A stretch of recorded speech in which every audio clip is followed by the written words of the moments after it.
যে ধানের শীষে যেমন সিলটা দিবেন 12 তারিখে, একই সাথে আপনাকে যে দ্বিতীয় ব্যালট পেপারটি দিবে হ্যাঁ এবং না, সেখানে হায়ের পক্ষে দয়া করে আপনারা রায় দিবেন। প্রিয় ভাই বোনেরা, এই যে 12 তারিখে যে আপনারা আপনাদের পরিকল্পনা সফল করতে যাবেন, একই সাথে আরেকটি কাজ করতে হবে।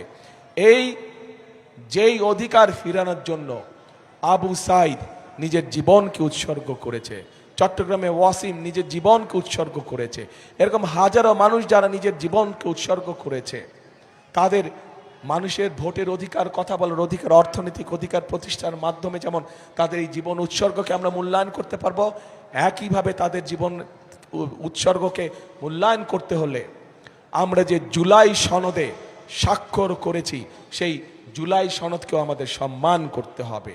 এবং সেজন্যই আপনাদের সকলকে অনুরোধ করব যে ধানের শীষে যেমন সিলটা দিবেন 12 তারিখে, একই সাথে আপনাকে যে দ্বিতীয় ব্যালট পেপারটি দিবে হ্যাঁ এবং না, সেখানে হায়ের পক্ষে দয়া করে আপনারা রায় দিবেন। মনে থাকবে তো?